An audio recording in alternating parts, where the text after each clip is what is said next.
Foster Care Nation, listen up. We have some exciting news to share. We're going to offer up our first ever webinar. If you've ever been curious about what it takes to be a foster parent and help kids in hard places, join us on February 18th at 5 p.m. Central for our free, no-obligation webinar. We're going to share our hard-earned knowledge and experience with anyone who has ever wondered about helping kids from hard places. If you're interested, go to fostercarenation.com and sign up for our newsletter. This is where you can get the details and the links to join us so that you'll be able to ask any questions you have in the question and answer section. Now, I know what you're thinking. Webinar. A free, no-obligation webinar. It sounds like there's a sales pitch at the end. I've listened to a lot of webinars, guys. I know what you're thinking. I don't have anything to sell you. I don't have anything to sell you. I promise I don't have anything to sell you today. But what we are going to do is try and support you and help you join us in our mission to help kids.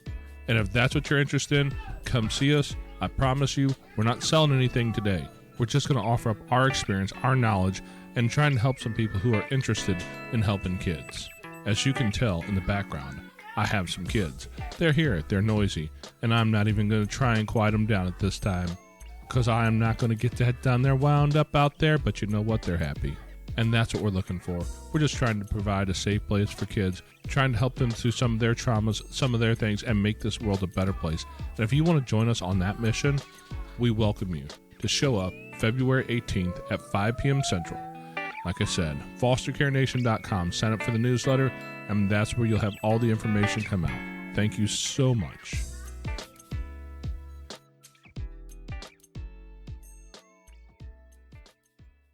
Foster Care Nation, listen up.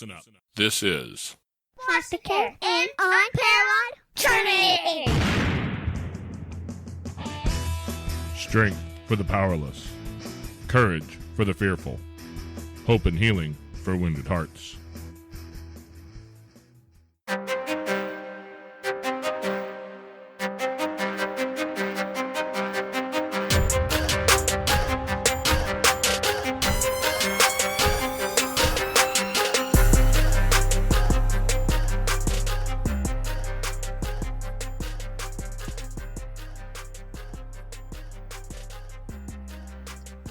Hello and welcome back to Foster Care, an Unparalleled Journey with Jason. And Amanda. Today we have Wendi Friesen with us. Is it Friesen? Mm-hmm. Right? Oh man, it was a good guess. I should have asked that ahead of time. That was the one question I was trying to remember, I think, is I'm terrible with last names. So Wendi Friesen.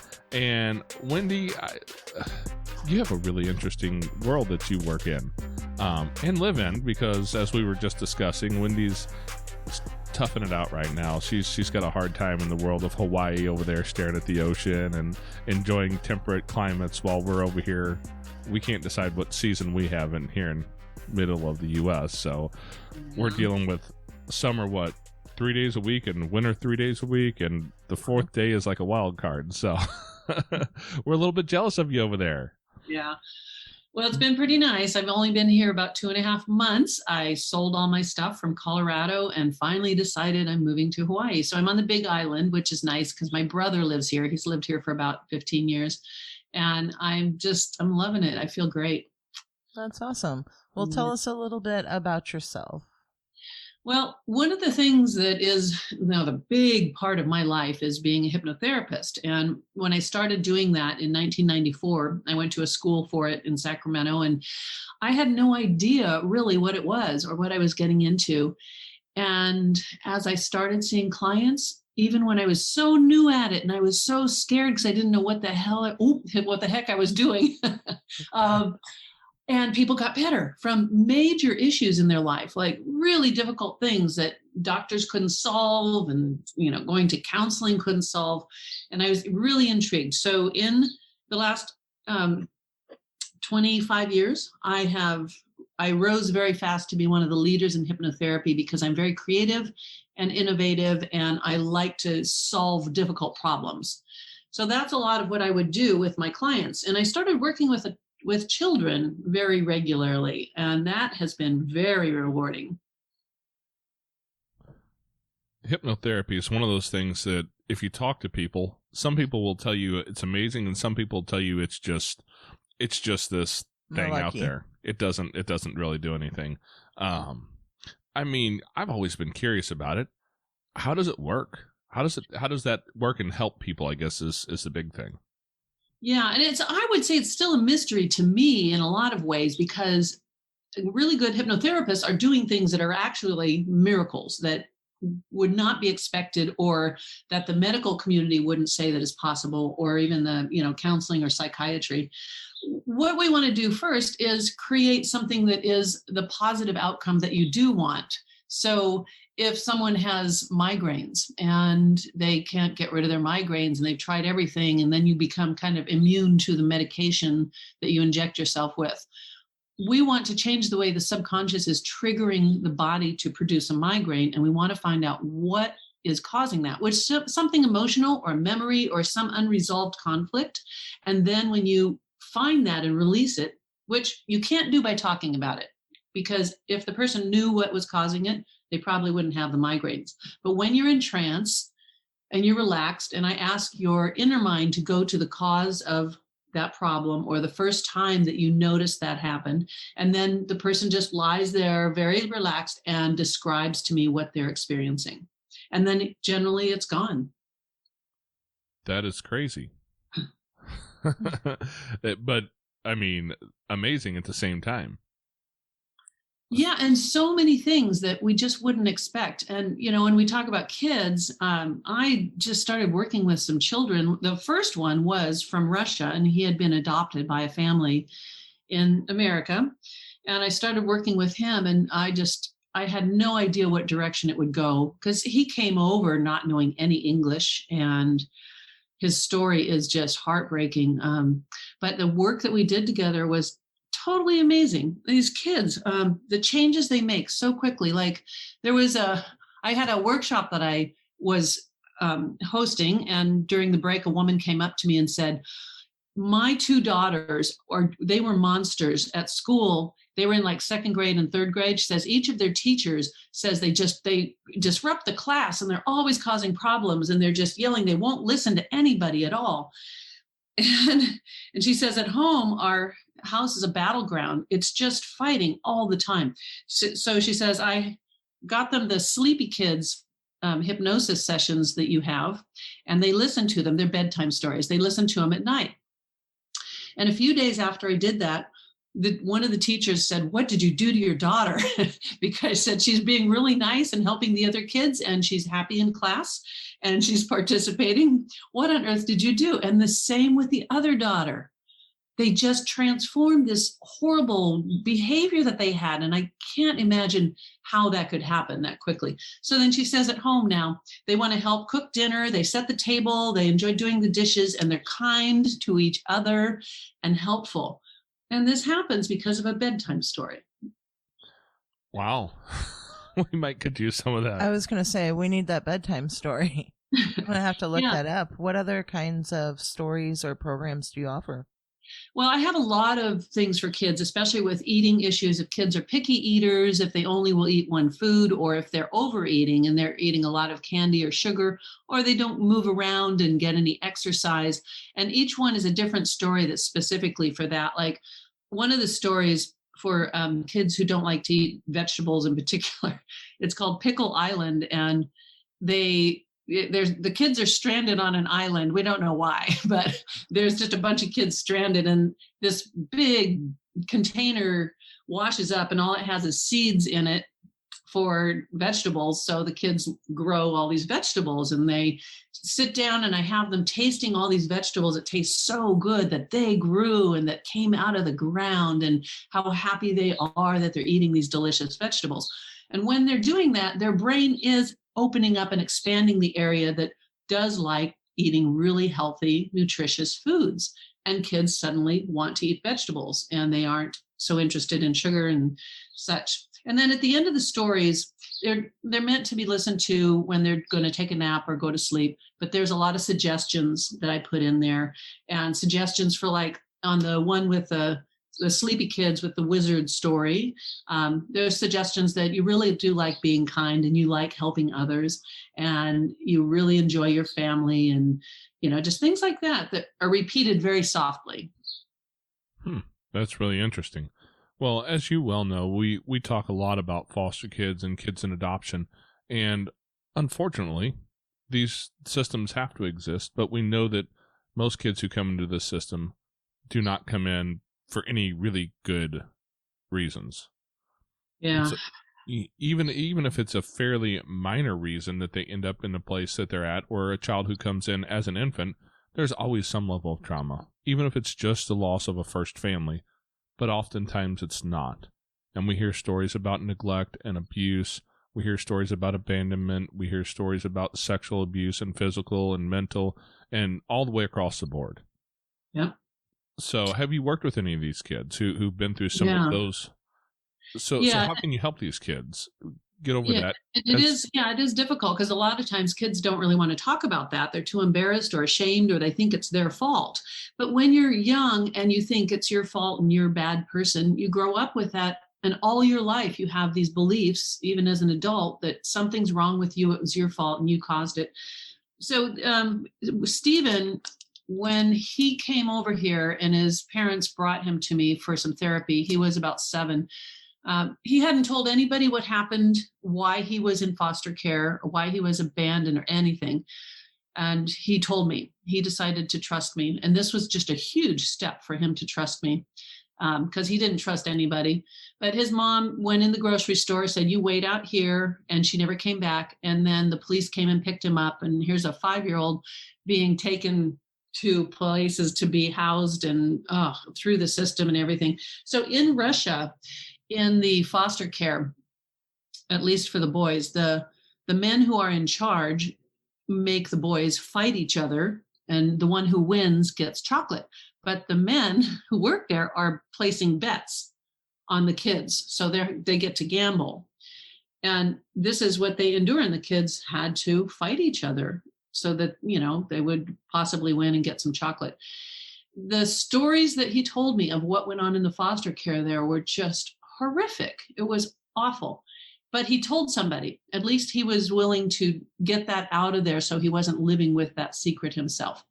We did a lot of work together on releasing the things in his past. He had to re-enter that memory and be the child that, now he was like 7 when he was with me, but be that child standing outside the grocery store, waiting for his mother, and go through all of that so we could have that memory kind of contained as an event in his life, then change the way he holds that and helping him learn something from that. And also, knowing that it wasn't his fault. He wasn't left there because there was anything wrong or did anything bad. It was because his mother was really, really sad and she just didn't know what else to do, So now we restore a little bit of his self-esteem and the belief and identity of him not being someone that was thrown away.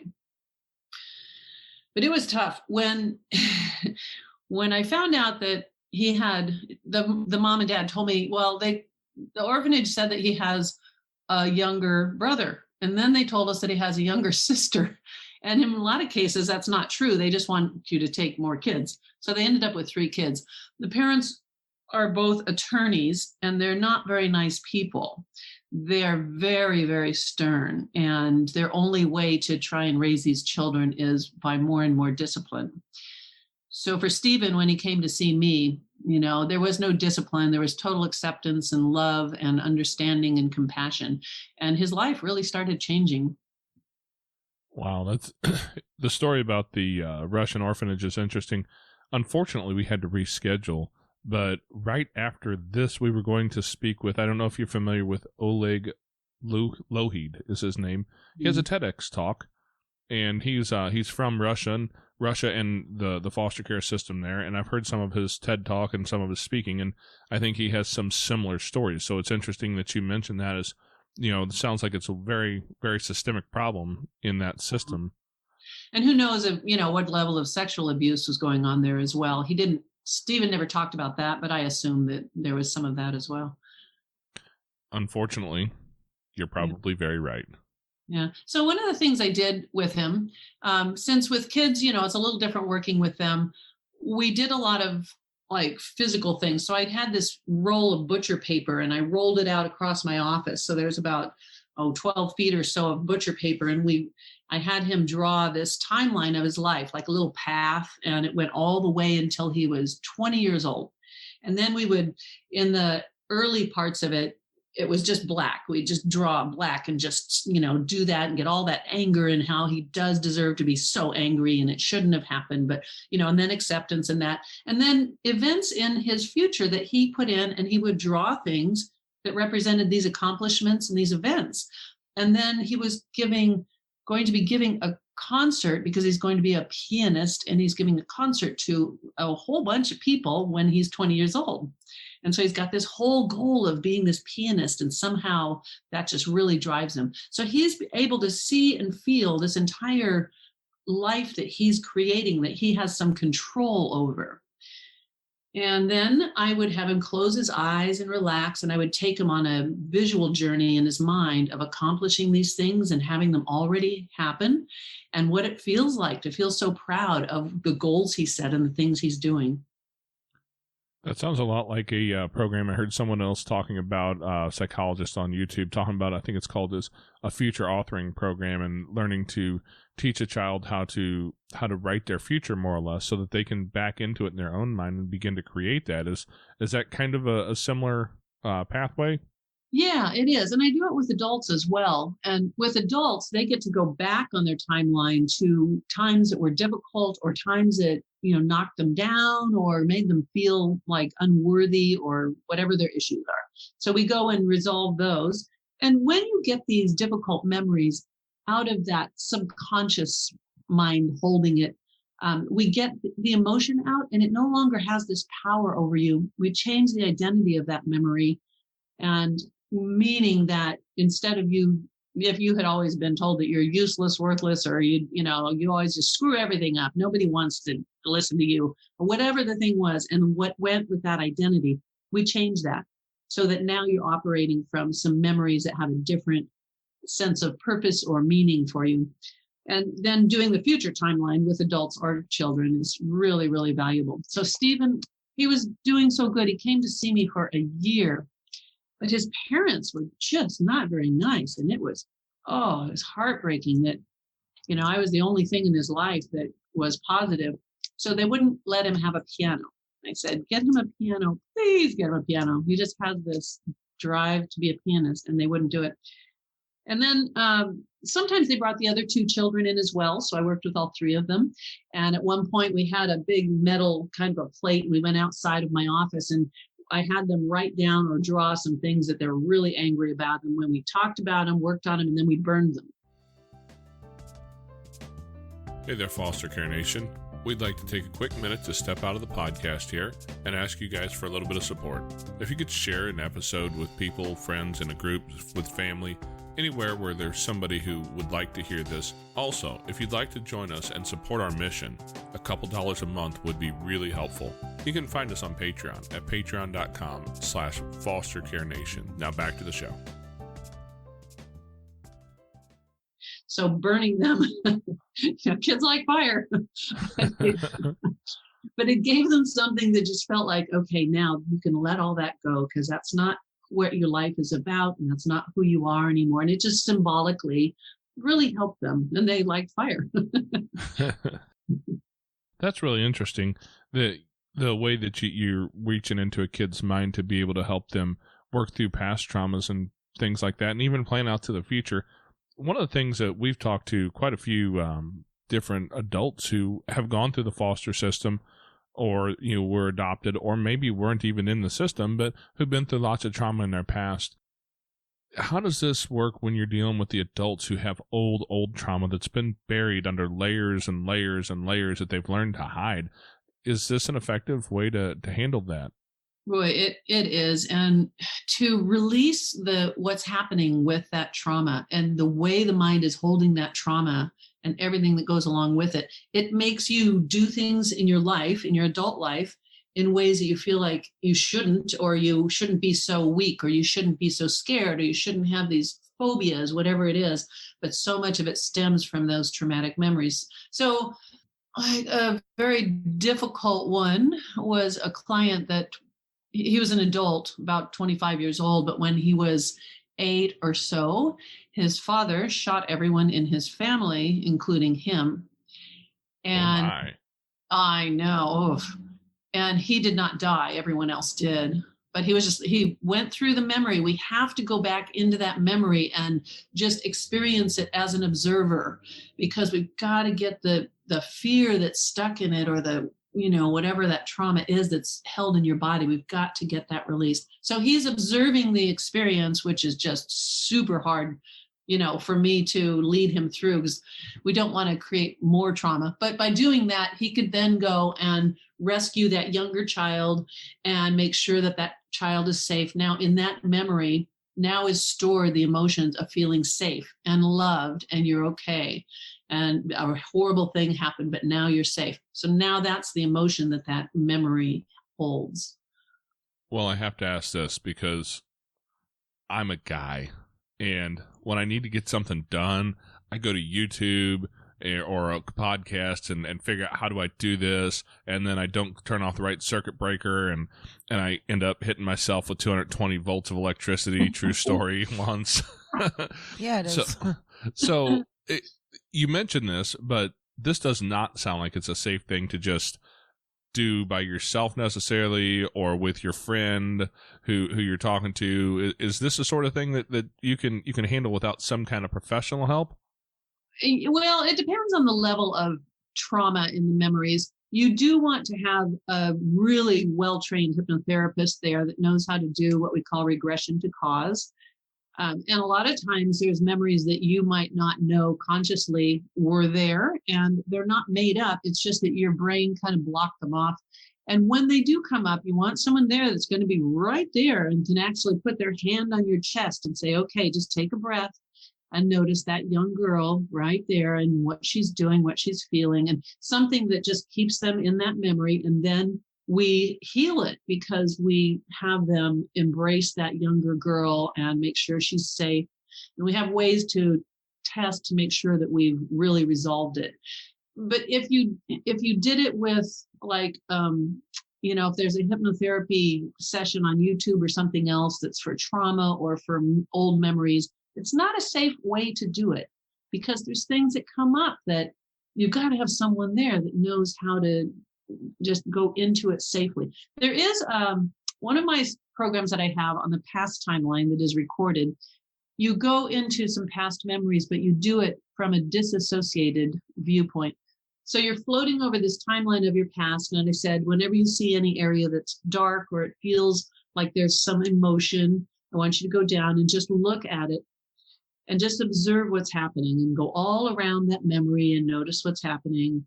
And so now they're not in it, but they can still release and resolve the issues of that memory from a disassociated viewpoint. Okay, yeah, because I'm sitting here thinking to myself, if we can do this like just by ourselves, that'd be super helpful, but it doesn't sound like a DIY project. Yeah. No, it sounds like if you did it yourself, you could really open up the doors to create more trauma. Yeah, you can. But we do it all the time. Like there's things that trigger our memories. There's the church. We do things that trigger our memories all the time, and things are being triggered. We don't know why, and we don't understand why we feel really bad sometimes, or why we screw up a relationship, or why we treat people a certain way. And so much of it is because the triggers that are going back to those emotions in that memory.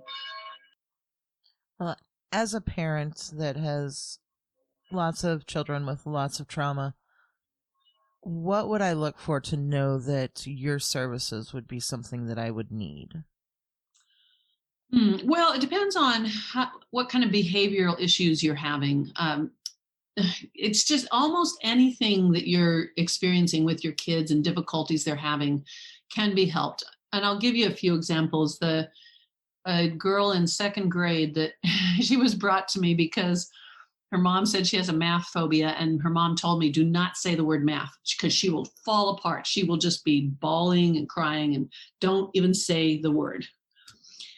So this poor girl has lived with this for a good year, and it's just horrible. Her parents have tried everything to make her feel better about doing math.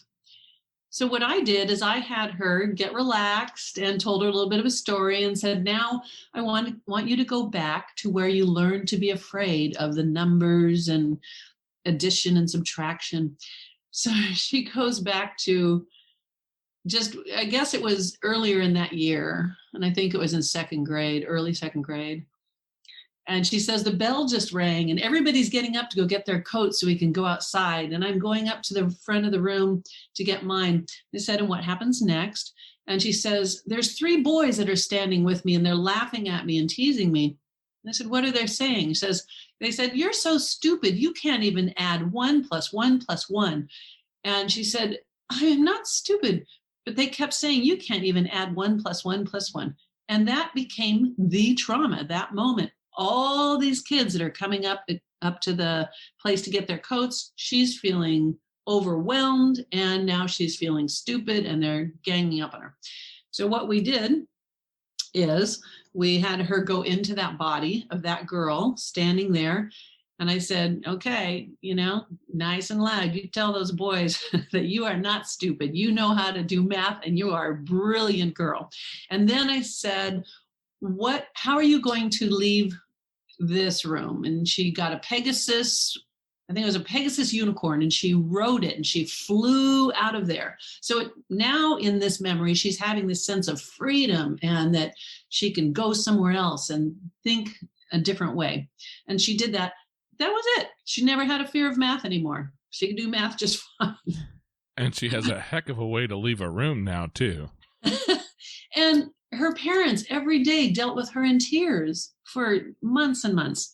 And another person that had his son listen to my Sleepy Kids story, it's this one with this wizard, and it kind of can solve a lot of problems because the wizard takes you to a place to show you how you're going to overcome whatever it is. But anyway, so his son wouldn't go to kindergarten. They'd go to the door and the son would just cry, and he was so upset every day, and they tried really hard to get him to go in. Couldn't do it. He listens to my story and he goes to kindergarten and says, bye, Dad, bye, I'm going in. And he goes in kindergarten. And then the dad says, he is helping other kids who are afraid of kindergarten. He's helping them. I have one important question. Where were you 14 years ago? Because that particular son is 19 now, and I know that story very personally. Oh yes. Yeah, and it is so miraculous what happens with this story about the wizard. The 2 girls I told you about that were just fighting all the time, and then miraculously they're helping out around the house. And kids who can't go to sleep at night, they listen to this story and parents say they just won't go to sleep without the wizard story. They have to do that. And there's these little magic stones that the wizard puts in their hands. And some of the parents have gone and found the stones in that color, so the child actually has them for real. But yeah, it's just miraculous. I didn't know that it was going to have this effect. I just wanted to help parents get their kids to sleep. Without Benadryl. Yeah. And it does the job. But also there's things like kids who are having trouble spelling. They're frustrated in school because their brain didn't learn how to spell properly, how to use the proper areas of the brain to do that. So we build a machine in their brain that is going to help them spell. And the word goes in and they hear it. And the machine makes the letters come out in their imagination, like maybe they're green or they're purple, or we look at what color they are, maybe they're striped. But then I say, okay, tell me what you see. And they say, it is BOTTLE, right? So we use a bunch of different words. And here's an interesting thing. This African-American girl who was having trouble spelling, I put some words in, they would come out, and they were all spelled correctly when they came out. But I put the word Africa in there, and when it came out, she says, I don't know, this doesn't seem right. It's AFRICKA, but that doesn't seem right. I said, well, what do the letters look like? And she said, well, the K is a different color. I said, well, take the K out. And she said, oh, now it's right, Africa, and they're all the same color. So your mind, my mind, her mind, we have these ways to know more than we can know consciously. Her brain knew that the K is technically part of Africa when the C is not there, but for purposes of spelling, that needed to be taken out to make it correct. So now kids can spell just like that. They can spell because when they look at words and when they read, I'm asking that machine to store the spelling of the word in the correct way. Works for adults too, have trouble spelling. Well, I have a few email correspondence that I'd like to introduce you to. Because some of my emails that I get to read on a regular basis, I need that machine to figure out what they were saying. You to interpret it. Yeah, and so I make a math machine as well, and this helps kids tremendously. It multiplies and divides, it adds and subtracts, and they have to have the skills in their brain, basically, but they don't need a lot. We just need to turn it over to the subconscious. And then I did the same process for some men in San Francisco that they used to trade options in the pits, where they scream and yell and the broker comes in and they have to do this math calculation very quickly. They look at the two monitors and there's unlike fractions. So one is 3 1/16 and the other one is 8 3/4. So they have to get the difference very fast and it takes time, and then they lose money if they're not quick enough. So in their office, I did hypnosis with all of them and had a machine built in their brain that instantly got the difference between those unlike fractions. And then we tested it out, and every single test we did was exactly correct. It was amazing. And now they could just have this field, the two fields that took the two numbers and then the one that had the answer, and trust that it's correct.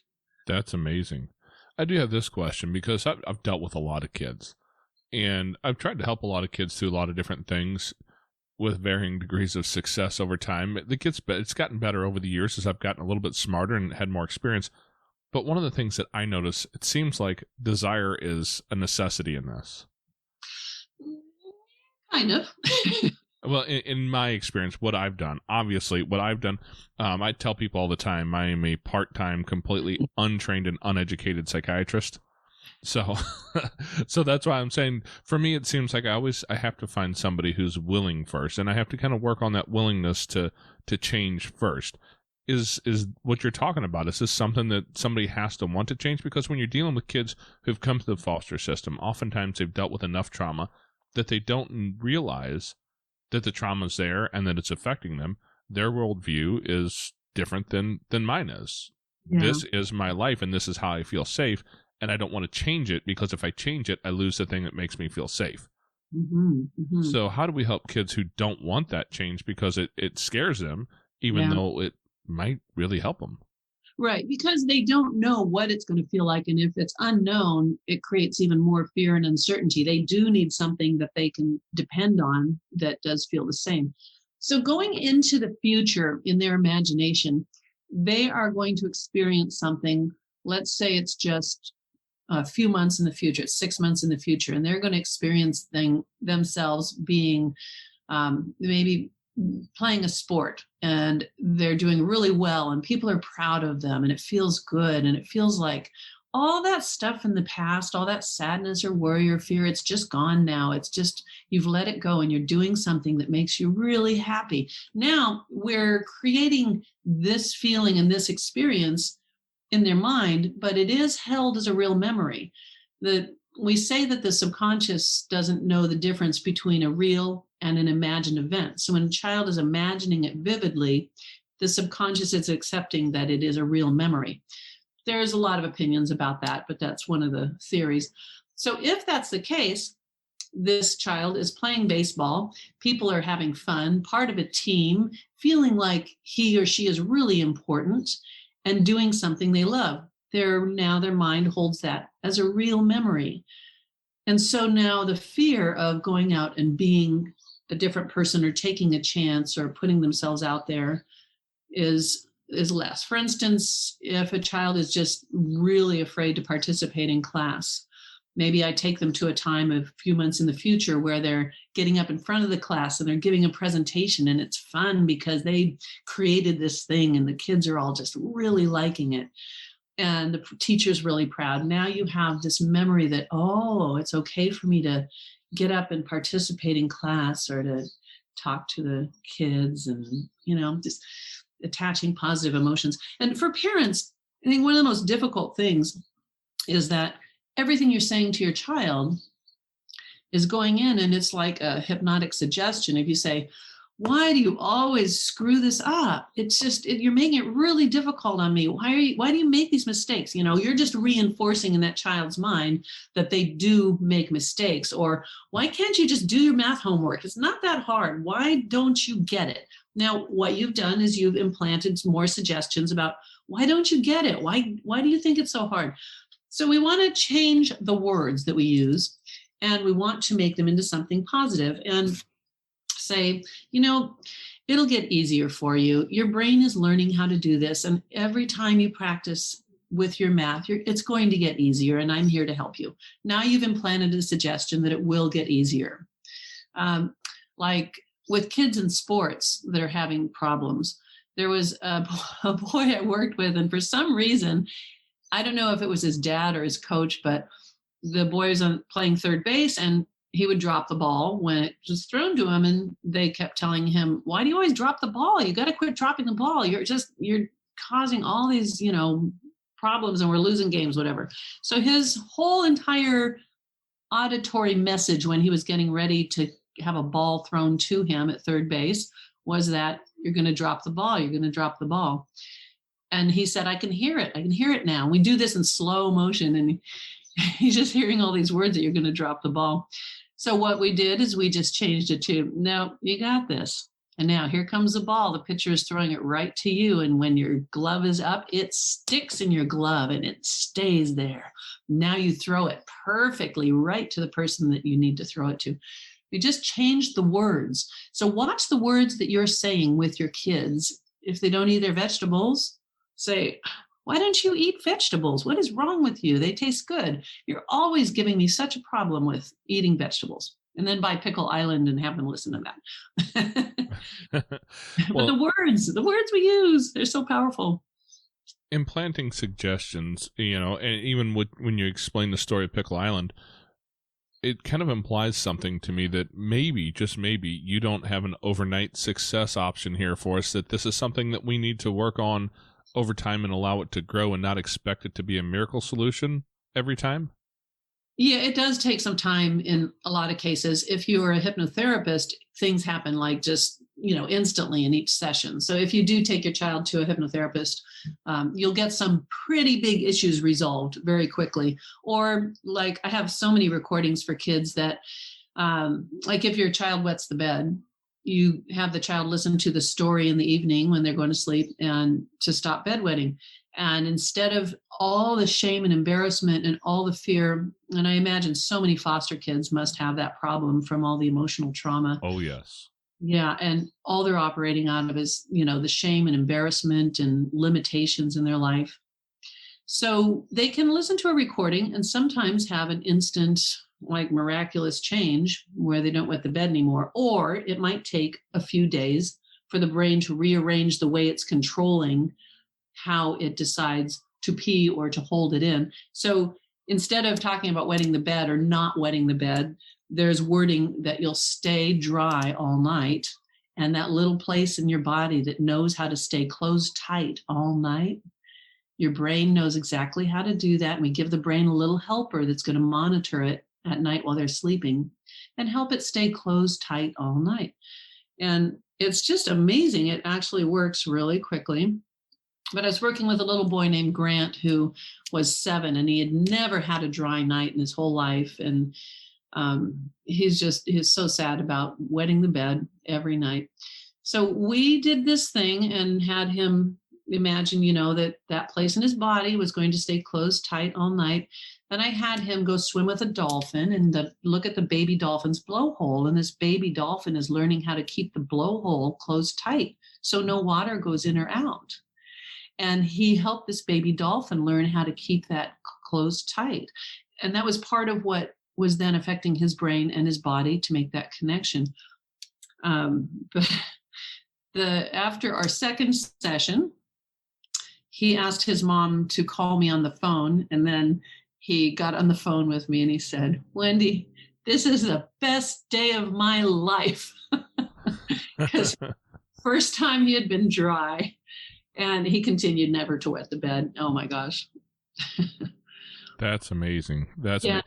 This sounds a whole like it involves some amount of NLP, and for the listeners, Neuro-Linguistic Programming, I believe is what that stands for. Mm-hmm. And it has a lot to do with learning how to use the correct words, or yeah. I hate using right and wrong sometimes for labels, but the words that are more effective. Yeah, yeah. And we're not trained, most of us are not trained. Well, I am, but most people are not trained in how to do that. So if I was talking to you about a problem that you've had with, maybe you have a fear of driving or something, and say, well, there are some people who get over their fear of driving just because they look at it differently and they start to feel like it's a relaxing thing to do when they drive. And other people, they let go of their fear of driving because they just suddenly relax when they're in the car, and even just having their hands on the steering wheel just relaxes them. So what I said is that some people experience it this way, some people experience it this way. But for you, you might find that the next time you get in your car, that your mind has made some changes and it just feels more comfortable than it ever has. So now I'm suggesting that that's how it's going to be for you. So we say, some people do this, some people feel it this way, and for you, you might feel it this way. These are gentle NLP, language hypnosis, suggestions. And I might say, like, I wonder if you will notice how good it feels to be a comfortable driver, that you just really started liking driving. And notice how good that feels. And what is the first thing you notice? Now, what I'm doing is putting presuppositions in there. So I'm presupposing that you already are comfortable driving by wording it like that. But what is the first thing you notice when you're in the car feeling really comfortable and you realize that all those things you used to feel are in the past? So I didn't say the word fear, and I didn't have anything that mentioned any tension, just those things you used to feel, that those are in the past. So asking you to find out what is, like, if I say, what is the first thing you notice when you're sitting in your car and you're comfortable and feeling good? I'm presupposing that you are feeling good. Your brain is doing a search to find all of those things that match up with what I said. And for kids as well, this can work. Not for driving, though. We don't let them drive yet. Oh, you just made my little one sad. He drives trucks around all day. Fortunately for me, right now, the bulldozer is still plastic. Oh. Well, I want to switch gears to something a little bit more intense, because we've had a couple different interviews that we've recorded now, and I think one of them is out. I don't think the other one has come out yet.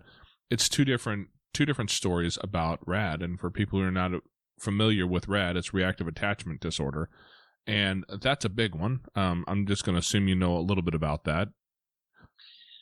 Give me a quick little explanation on it. Usually, it's children who did not have the ability to create attachment by an appropriate age, and then the results are usually later on down the road really, really traumatic, and can lead out to some. Well, one of the episodes that we recently aired was with Cheryl Rougeau, and she talked about this girl that had come into her home at about 8 years old, and inside of I want to say 6 months to a year had progressed as far as trying to burn the house down, and had tried to she had live plucked a couple of the chickens that they had outside, attempted to kill their animals. Then she tried to kill her sister, tried to shove her into the fireplace, attempted to drown her. It was really significant, to the point where she did everything that she could think of. She rushed out to every place she could reach out to. They had exhausted their time, their mental, emotional energy, and all of the wealth that they could throw at it for help from professionals, and was never able to really get to a place where they could help this girl heal from that problem. Yeah.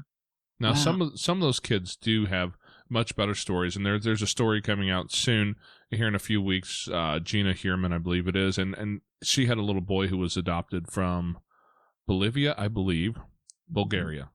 It was somewhere over there, and he'd come over, and he was diagnosed with RAD as well, and it took a lot of time and a lot of work, and they did eventually break through it.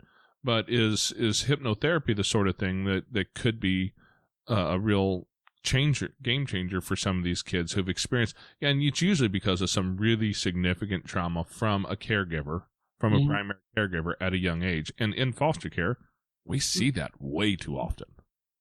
Yeah, and I think for Stephen, being, in the foster care in Russia and all the abuse, for him, I think it was reclaiming that younger self, and for him to go back and look at that situation and rescue his younger self. We do it with adults as well, taking them back to even as early as a baby that's a few months old. And when you say the lack of attachment, we are now going to create that attachment in their mind and their soul and the cells in their body as they rescue that baby. Hey there, Foster Care Nation. If you'd like to find yourself in a group with like-minded people, head over to Facebook, and you can find us at facebook.com/groups/fostercareuj. We've got a group over there where we talk about foster care, we talk about adoption, and we talk about all the things related. If your podcast player allows it, you can also reach down and hit that subscribe button so you get notified every week when we put up uploads. Every Tuesday, a new episode comes out. We'd love to see you next week. Now back to the show. And you reclaim that baby and the way that you want to be connected to it, and then it stays with you, and it's a very powerful experience. Sometimes you rescue your inner child at different ages, but I think that in what you're saying about RAD, that this is a key element that helps you replace the fear, the loneliness, the rejection with something that is, okay, now this child is safe, or this baby is safe, and I'm in charge of it, and I'm going to keep that baby loved and accepted. And that could help with the detachment disorder. It could.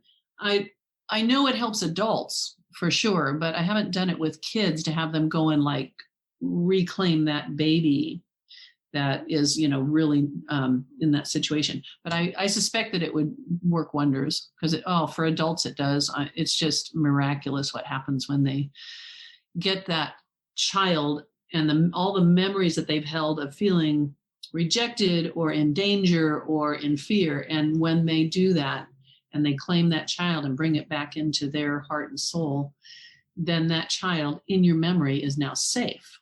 So now you're operating from a place where that child is safe, rather than all those memories of fear and rejection and the detachment from the parents, the birth parents. Now, I mentioned before my lack of a degree and training in psychology, so I have a little bit of a theory here that I'll run past you, because we've had lots of kids who come through our house of varying ages, a lot of young ones. We primarily take care of younger kids. And I noticed something over time, that every time there's a baby with us, even to include now occasionally, a couple days a week, our godson will come over and spend the evening with us.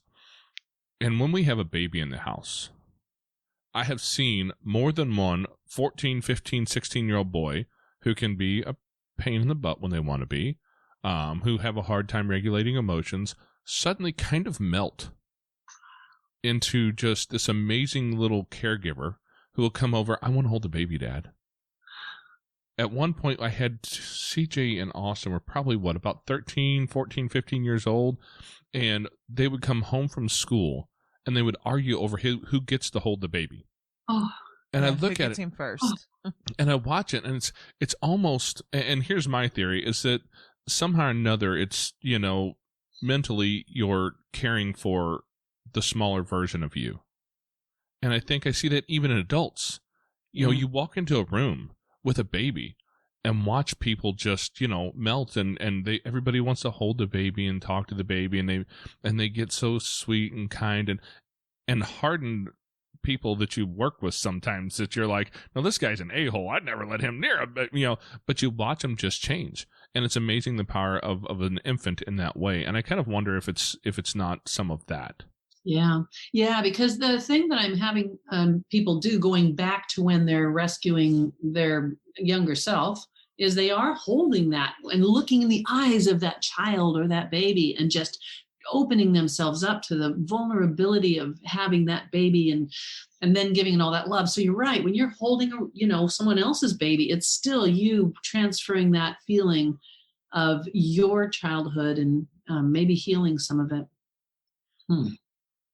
Yeah, that's just one of those theories I've come up with. It's seeing how babies tend to make people act differently, and well, they just make them better humans. And real quick though, before anybody gets me wrong, if you're having trouble in a marriage, I'm not saying have a baby and it'll make it all better.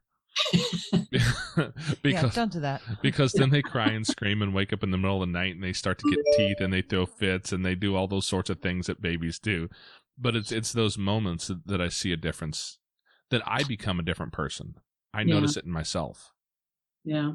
And it's worth doing therapy that is rescuing your own inner child, because the feeling you get from holding that baby, it's like times 1,000 when you're doing it with yourself and connecting with that inner child. Those memories that we have from all those moments in childhood, we don't have to go into each one of them and work on them.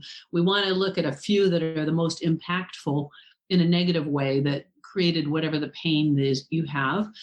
But then go into a point where that child, if it's 5 years old or 6 months old or even a newborn, that you're keeping it safe and giving it that love and changing the way that memory is held. And it is really miraculous when that happens. And you're right, that feeling of holding a baby is creating some of that. But we just need the verbiage to go with it that says, as you hold this baby, you notice how it feels almost like you're holding your own self and keeping your own inner child safe and loved and cared for. And that is just so healing, to have that belief and to come from that place of love.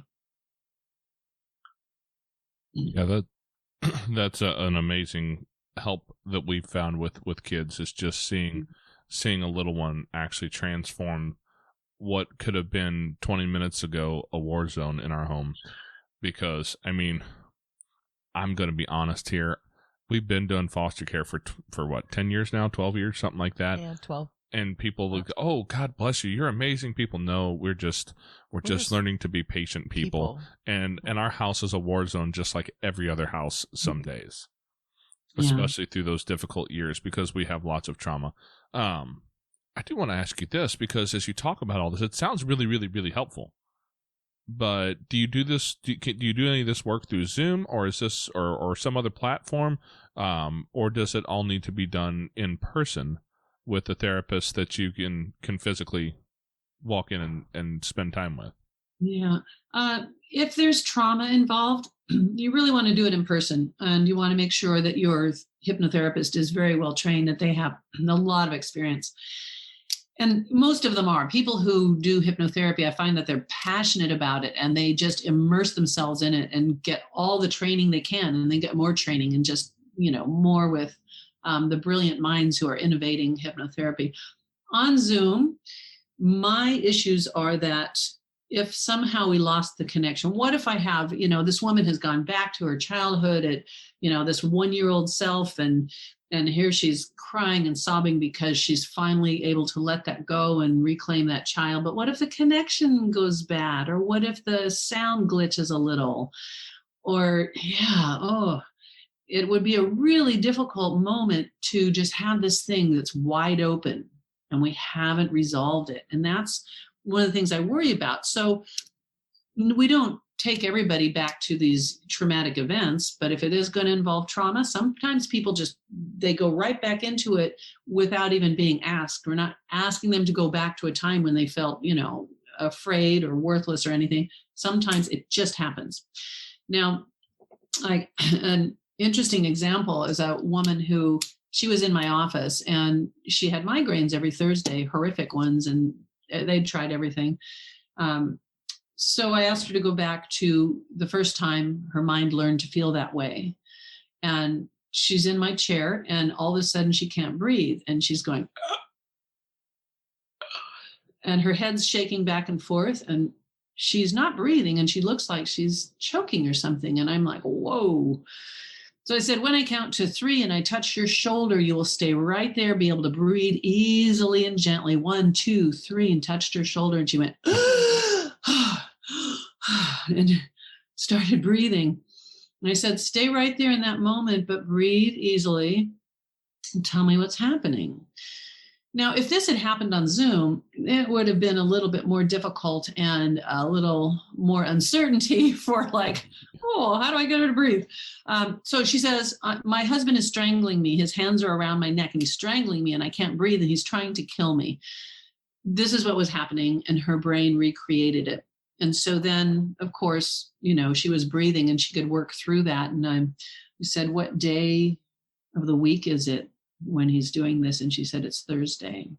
So that's why she had migraines every Thursday for years. And then she didn't have them anymore when we worked through that. But the point is, on Zoom with kids or adults, boy, if you lose that connection, you might be in a really tough spot to do that. You could create more trauma that way. And as much as I'd like to be able to take a kid over to your place to talk about these things, I'll go to Hawaii. No. Not unless you're taking kids with. Darn it. I tried. She's going to show up with a whole tassel full of kids.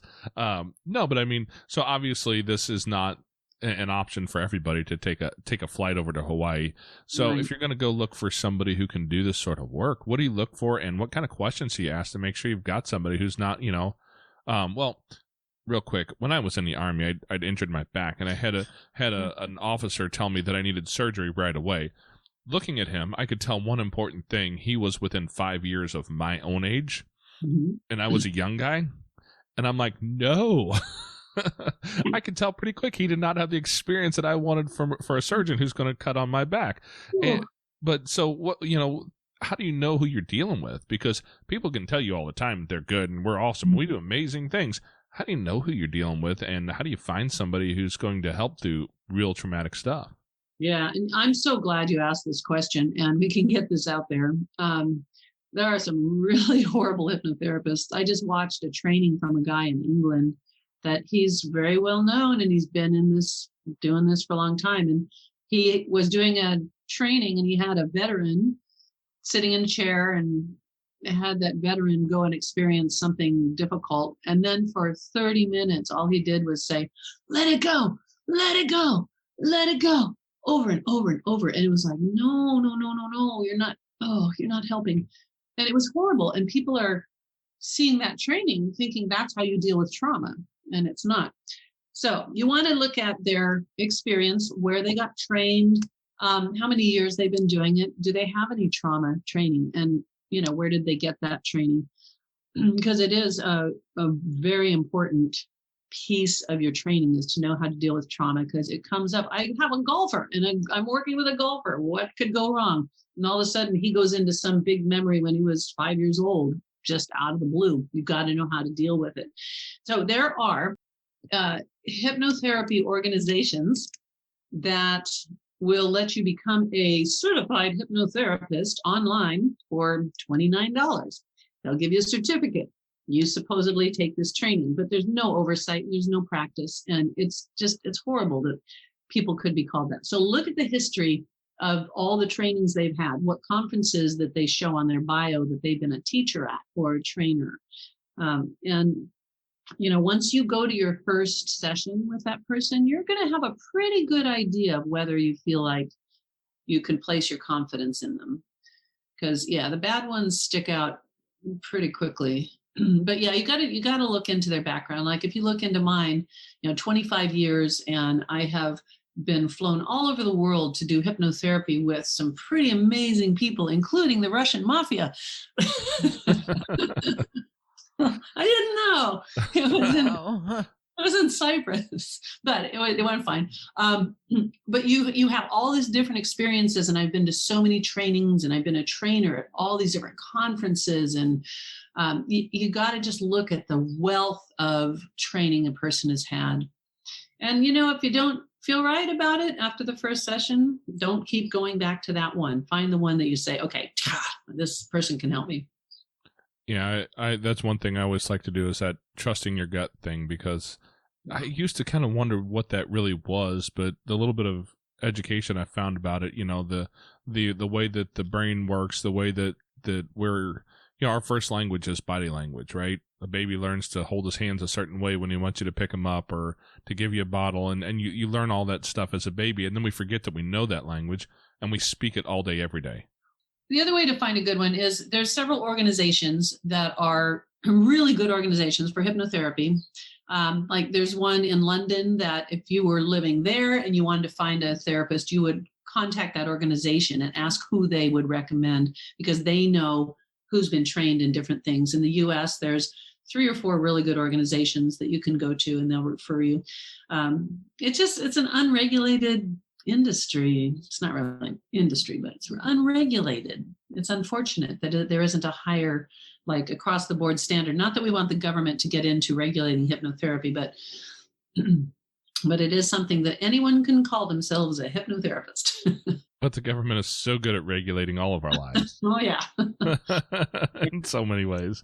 Yeah, we won't dive off into that, or I might need therapy by the end. Especially being a foster parent with all your foster kids, and you know what red tape you go through with the government. Wow. Yes. Yeah. So I've said it before and I'll say it again. We're really fortunate where we're at. We've had really good workers. We've had really good people who are really interested in helping kids in our area, but I've heard some horror stories, some real horror stories. So it's a real challenge for a lot of people to deal with some of those levels of regulation that people have to deal with. And sometimes getting the kids the help they need is a real challenge as well. Because if I think a kid needs a certain type of therapy and I mention it to a worker, and they have to clear it to a supervisor, and usually they have to go to court, and then they'll talk to the judge, and the judge has to believe them. So now we're, 4 degrees of separation later to get somebody to believe that what you're saying. Look, I've had 20-something kids in my house. At this point, I know what I'm looking at when I'm seeing it, but the judge is hearing what the supervisor said about what the worker said about what I told them that I saw, or I heard a story from a child care worker somewhere, and it gets lost in translation, and kids don't get the help they need a lot of times, and that's a lot of our struggle. Well, that can take 3 to 4 months to even get that type of clearance. Wow. Yeah. Oh, yeah. And your hearts just must break for them, wanting to help them so much and be so selfless to take all these kids into your house that desperately need help. And I can't imagine how difficult that would be when you throw in the court and all the things you were just mentioning. Well, for the kids of certain ages, there are parents who have them listen to my regular hypnosis sessions that are made for adults, but at some age you just use adult ones with them. And there's so many things that your kids could get help with just from the recordings, like even just self-esteem or self-love, letting go, having forgiveness, and the things that we can do in a process with a recorded program. And then that has a pretty big impact if a child is actually experiencing this forgiveness for what has happened in the past and understanding what forgiveness means, and then getting to see their future self. Just those 2 pieces are potentially a huge life change for them, and maybe get rid of some of the anger and the frustration and not have to be so reactive.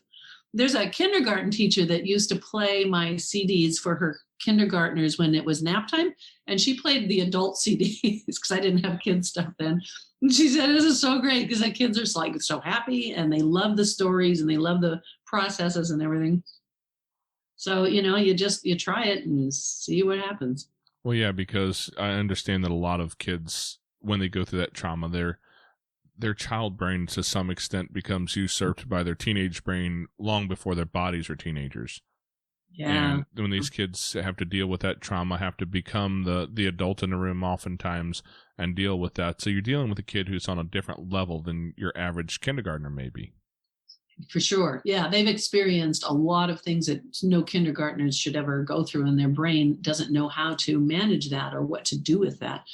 But we can compartmentalize it in a way with the hypnosis. If I have a child looking at whatever that emotional thing is and looking at it from a distance and maybe encapsulating it in a bubble, and just then understanding that as it gets smaller and smaller, that they they understand that it wasn't because they were bad and it wasn't because you did something wrong.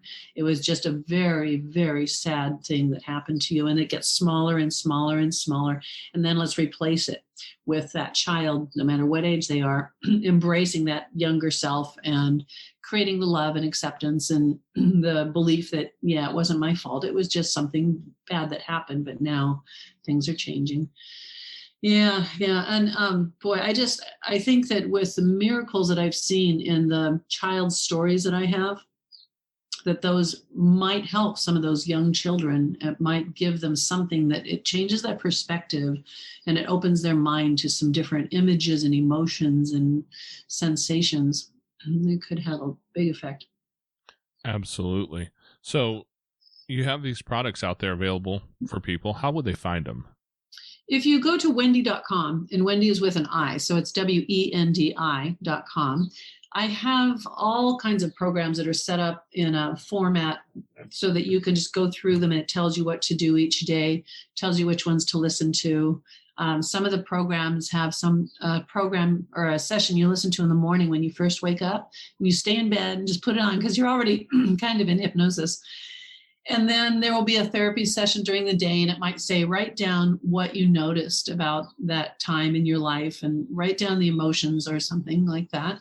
And then you might do a session the next day that's going into the future, or it's accomplishing something or experiencing yourself not having a certain fear in your life. And it's reinforcing that you no longer have that fear. That was something in the past. And now when you get up on stage, you love speaking to an audience, and you're brave and creative, and it's fun. But that's the best way, is go to Wendi.com. And if you don't know what you should be choosing, because I've got hundreds of programs that I've made over the years, just send me an email. There's a link there that you can email me, and I'll give you some ideas on what you could do. And if it's for your kids, I've got all these kids programs that help young kids with all kinds of things. Like I said, bedwetting and food issues and anger and difficulties. And like that one woman that stopped me at my workshop, and she said her two children are happy and they play together and they're not fighting and they help around the house. And I'm like, wow, how about that? It's a miracle. But anyway, it could happen for your kids as well. Well, if you ever want to come to the St. Louis area, I have a place you could stay and maybe do that for our tassel of kids, because I'm certain every one of them would benefit from some of that. They would, yeah. Because right now, the kids we have in our house have all experienced some level of trauma, and most of it's higher level. Even our little ones, who, for the most part, have had their trauma was experienced before they're going to remember. Yeah. Within the first year of life, and for one, and the other one was all really in utero and the first couple days, but it's there. He was born addicted to methamphetamines, and so he's got some stuff there. And I look at him and I watch him and I go, man, this kid's going to need help as we move forward. And the brain still remembers. Yeah. And even though those memories are, let's say, as an infant or a birth trauma or something, it still has this impact. It is cemented into your brain because it is the most traumatic thing you felt, in your life, probably. And I worked with a woman that went back to her birth. Oh, she was the one that she fainted every time she went to the doctor. She was about 20 years old. And every time she went into a doctor's office, she just collapsed and fainted. Every time. She can't ever remember not fainting. So I had her go back to the cause of the problem. And she went back to when she was a newborn. And she described her entire birth experience to me. And she said, I can feel that they're taking me away. And everything feels like I'm just limp. And she's feeling the visceral feeling in her body now that she was feeling as that newborn. And now it's just feels like everything's going like dark, and I can't feel anymore or something. So maybe she was going unconscious, but they took her, and then they're poking and prodding and doing all this. And this is her birth experience, as being poked and prodded. She described to me who she saw in that room when they were working on her. And during the birth, she described who was in the room. Now, her mother has never talked to her about her birth, But she went back and talked to her mother and said, this is what I saw during my birth. She described the doctor and another person in there, and she even told me some things they said and told her mother. And the whole experience was exactly what happened during her birth. Wow. She could recall this. And she never fainted again after that. That's good for the head injury side of it. Oh, yeah. I mean, she's Isn't got that a memory. Well, we all have access to that information because however our brain stores this information, who knows, there's so many theories, but we have access to it when someone can guide you to go back and revivify that event, and we can get those memories to come out. And I find that very interesting because there's a lot of my own childhood that I do not remember. And for the most part, I had a pretty decent childhood, My mom was mean once or twice, and my dad yelled at me once or twice, right? And I probably deserved every bit of it. I'm not going to lie. But when I look back across my childhood, my memories are pretty scarce. But there's been moments where I'll be at a family function, and my sister will say, hey, do you remember that time? And she'll start telling a story I have no idea what she's talking about until she gets into the story, and I go, holy cow, like the whole thing comes in, and it's clear, and I remember it. It happened. I have this memory, but I had no ability to access it before she brought it up and began to describe it to me. And there's a lot of my childhood that I think is in that place, and I don't understand that a bit, but it speaks to what you're saying, that it's there and it's accessible. You just need a way to access it. Yeah, so it's the neural pathways that carry the information to the area that memory is stored. Now, doesn't necessarily mean that memory is stored in just this one little chunk of your brain, but maybe it's stored in many different ways. And if I had you go back to the time when you felt XYZ, and we take some time and we're getting your brain to light up some of the things that were parts of those memories, something might come up that you totally had not even remembered, but you might say, I'm on a train and I'm not sure where I'm going, and my mom is here, but I'm riding a train. Oh, we're in Canada. And then pieces of this memory are triggered by the different emotional things or some visuals that start popping up, and then the memories do open up. And in most cases, I've found that when people go check and ask their parents or their family about these memories, they are accurate. There might be some pieces of it that aren't quite accurate, but it's a matter of getting your neural pathways to start reaching to all the places where those memories are stored. That's amazing. One of our own family history stories of my own family, and I will go ahead and say, if you know me personally or my family, the veracity of the story is true according to the teller.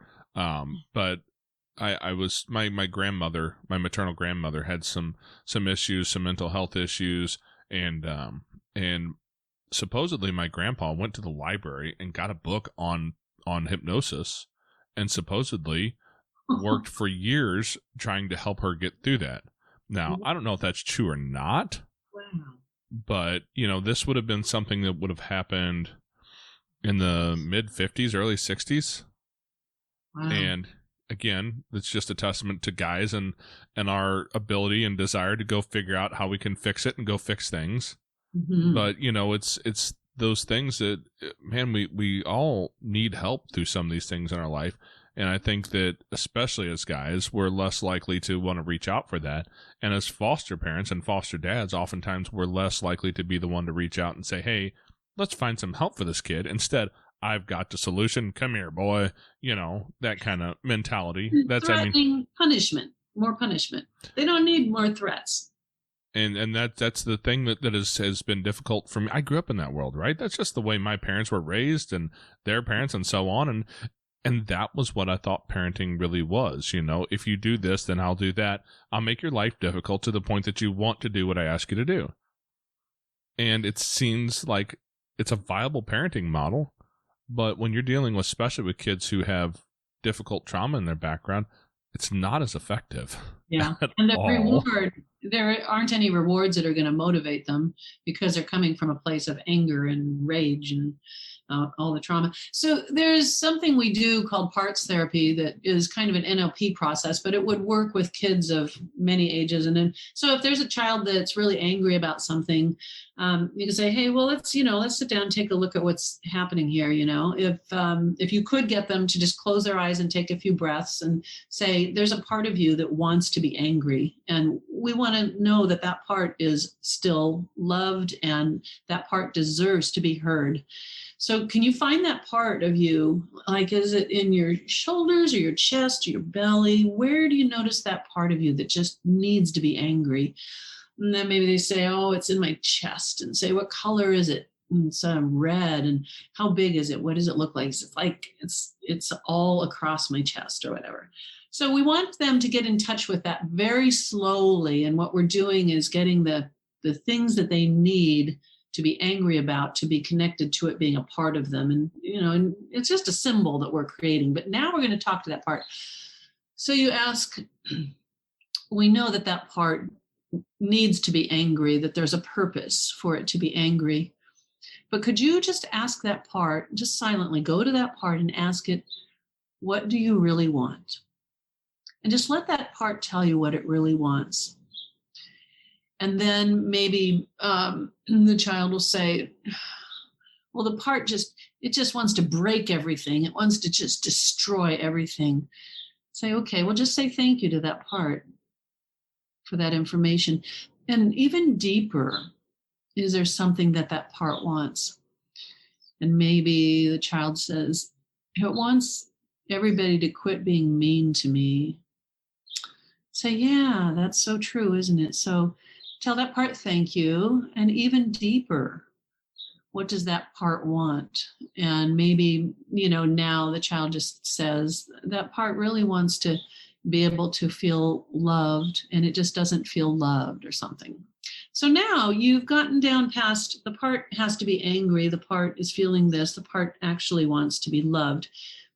But then you can ask that part, is there another way that part can get the love that it wants without being angry and without breaking anything or needing to hurt other people? Is there a way that part could get that love? So I want you to let that part answer. So just ask it, is there another way that you could get what you need? And the amazing answers that come up in parts therapy are they're so brilliant. And it transforms how that reactive anger was happening. And I think for kids, especially, if they were able to have someone lead them through the parts therapy, they could come up with some different solutions for what they need. And then let's say, the child asks the part, what is another way that you could do that? Or get what you need and get that love. And maybe that part just kind of starts having a vision of the child laughing and being happy and helping mom fold laundry or doing things that make it feel loved and connected, and say, wow, let's find another way. What's another way that part feels really loved?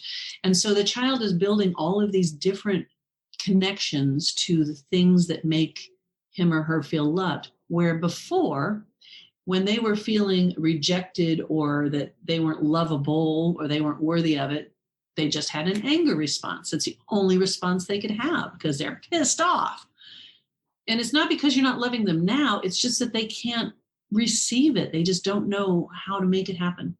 So this could be really, really good for the foster kids to just, work on that part that needs to be angry and acknowledging that it needs to be angry. We understand that. Now let's find out what's deeper and deeper and deeper.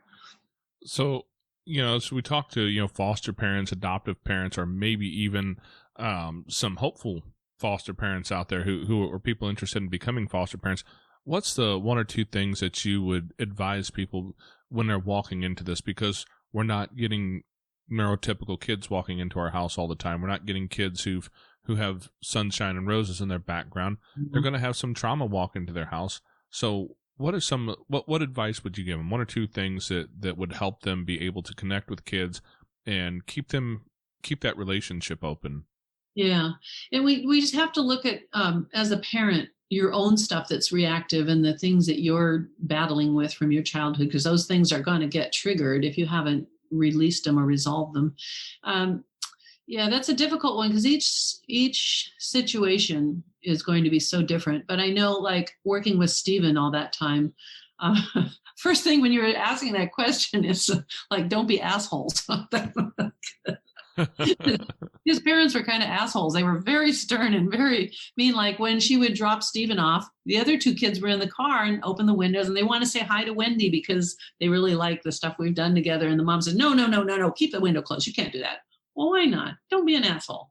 And I'm sure that foster parents mostly are kind, but these were two attorneys that worked 60 hours a week and got 3 Russian kids who had all this trauma. And Stephen did great because he came to see me for like a year and he was doing awesome. But if you're, as a parent, if you have issues that trigger you and trigger your childhood or your unworthiness or your need to be loved, and maybe you're getting foster kids because you're trying to heal some of that with yourself, it's probably not going to happen the way that you want it to unless you get your own issues resolved first.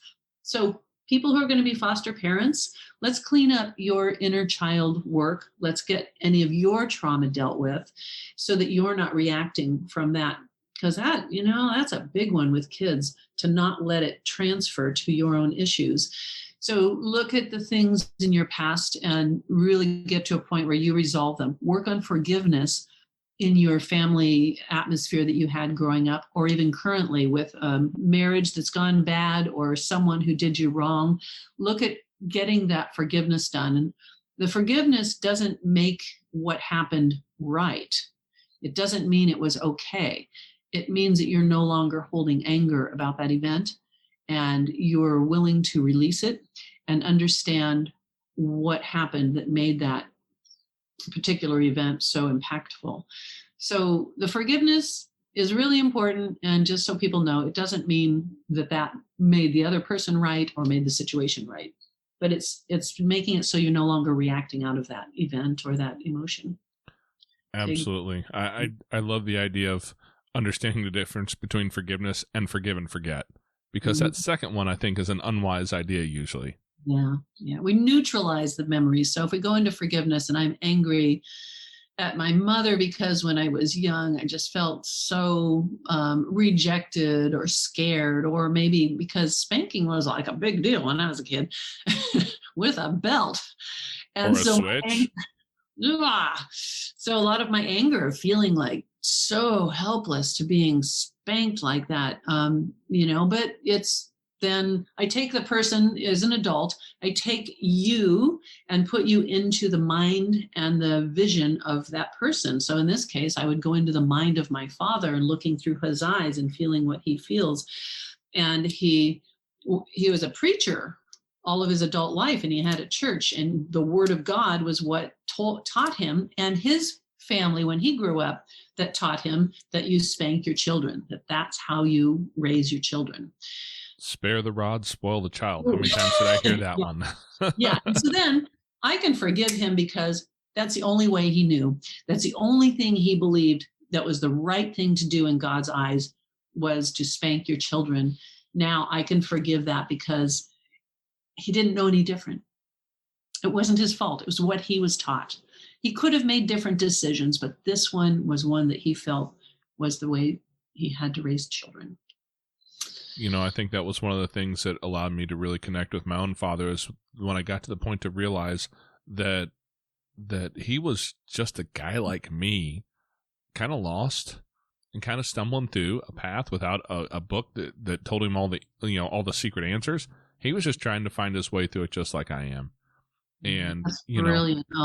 I want that to reach out to everyone listening. What you just said is so valuable.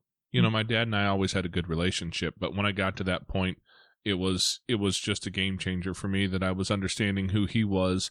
And in that moment, I had a conversation actually recently with my oldest son, and we were talking through some of the things and what he did as a kid and how we dealt with it and how we deal with things differently now and all that. And I had to remind him, because he's 22 now, and I had to remind him, dude, I was your age. And I was handed a kid. What do you think you would do? And honestly, he'd do a whole lot better, because he was raised in a house with a lot of kids, and he was in our home when we started fostering. And so he's seen a lot more than I ever had. But he goes, yeah, I get that. So he can make that connection a little earlier in life and maybe release some of that stuff as well. But that was really powerful. Wow. Yeah. And to be able to feel it from inside of the other person's experience, it softens us and gives us compassion to feel what they feel. And in doing the forgiveness work, I just love to have the person go inside of the other person's mind and body. And even if it's a kind of a horrible person, like maybe it's not a parent, but it's someone who did something really horrible. When they go into that person, you can feel what they feel. And he says, oh, just so much anger. There's so much anger. And I say, this person just wasn't raised with love or with compassion or understanding or wisdom. And now this person is just an angry, angry person. And maybe this isn't how they want to feel, but it's the only way they know how. And so then you have the person come back out of that body and mind and be face to face looking at that person and say, when you look in those eyes, you understand that this isn't the man that he wanted to be, but he doesn't know any other way because he had a lot of pain in his life and he wasn't brought up being loved and accepted. And so we have that compassion from inside, and then you're looking at that person and you just can't help but let it go and forgive and feel that compassion that, this person is an asshole because of some things in their life. And maybe they didn't want to have it that way, but it's the way it turned out. Yeah, and it seems like the only thing we have to change it is to create that compassion and maybe change the next generation.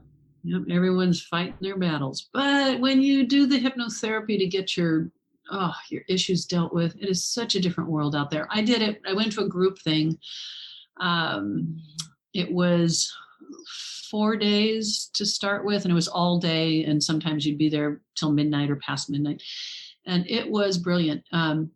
They took us through all this inner child stuff. They didn't call it hypnosis, but it was, we were in trance all the time doing stuff and reclaiming that inner child. And I can remember that moment, even though it was over 25 years ago, holding my younger self and just flying away with her. And it's still so impactful for me to have that vision and that feeling and that emotion. It was extraordinary. And that's one way to do it, if you want to immerse yourself in one of those groups. But otherwise, find a really good hypnotherapist. Well, it sounds like I appreciate your advice here, because as foster parents, as adoptive parents, we oftentimes walk into this with no clue what we're walking into. And if we can walk into it and have some of that inner child work done first, it's just going to make us better able to help kids who need some of that same stuff. And if we can help them when they're 5, 6, 7, 8 years old, think of the difference that makes in their life as they get older. Huge. Yeah. And notice the way that you communicate. You became a foster parent because you want to help these kids and love them, and it's all going to be, roses and lollipops, but look at your communication style in your life. Do you interrupt people, or do you try to fix things rather than asking them more questions? Do you battle a little bit and make other people wrong? Those communication styles are going to be really difficult for a foster child, and with anyone, because they're just going to create more resistance. And do you, when there's a problem going on, do you ask more questions and then just really listen and keep asking more questions and allowing that child to really be heard and understood and say, wow, that must feel really difficult for you. And yeah, I can't imagine how hard that is for you. But instead, there's people like the two parents of Stephen, that they're just really combative. You can't have a decent conversation, and they're just like, making you wrong about everything, but that's their job. They're lawyers. That's exactly what I was thinking. They're lawyers. That's what they're trained to do. They spend a lot of money to get good at that. Yeah. So be aware of your style of communication going into being a foster parent, and maybe do a little bit of work on how you communicate. And if you notice you're a person who interrupts a lot, then you might want to stop and take a breath and listen. That's simple and very impactful, I've found, because I was, and I'm getting better and always on that journey. But I appreciate you coming on here today, great Wendi. Style. Your communication style is great. You're just wonderful to talk to. Yeah. Well, depends. Sometimes when you're 14 and tell me I'm stupid, I'm not as good at it. Yeah. we all have our struggles, but I appreciate you coming on and sharing your knowledge and wisdom and letting people know that there's different ways to approach these difficult situations, because we don't always know that. Well, we never know that when we walk in. You know, whether it's a foster kid or even your own biological kid, they hand you that kid and no instructions, and then they send you out of the hospital, and you get to go make all the mistakes like I did. And if you can find somebody like Wendi who can keep you from making some of those mistakes out of the gate, that will just, that benefit it's an investment, and it just increases, you know, when an algorithm over time, and you look down later and go, wow, that was really helpful. So yeah, thank you for showing up today and giving your wisdom out to the people who are looking for it. Yeah, very grateful that you had me on so that we could spread the word and help people. Because I know some of the things I've talked about are really hitting home for people, and they're feeling like, oh, okay, that's something I could do. So yeah, thank you. A quick after show note. After finishing up the recording with Wendi, she told me about her son Sean, who she lost to an addiction. This part of her life, she is dedicated to helping parents and families get through their struggles, whether it be addictions or otherwise. This message is known in her mind as Sean's gift to the world. Thank you for coming in and listening to Wendi today. I hope you have gained some knowledge and wisdom that you can bring into your life and into your family. Be sure to come back next week. We put up news shows every Tuesday. If you would like to share your story as a guest, you can reach us at fostercareuj@gmail.com. You can connect with other like-minded people at facebook.com/groups/fostercareuj. Don't forget we have a Patreon where you can support our mission at patreon.com/fostercarenation. And as always, thank you for listening.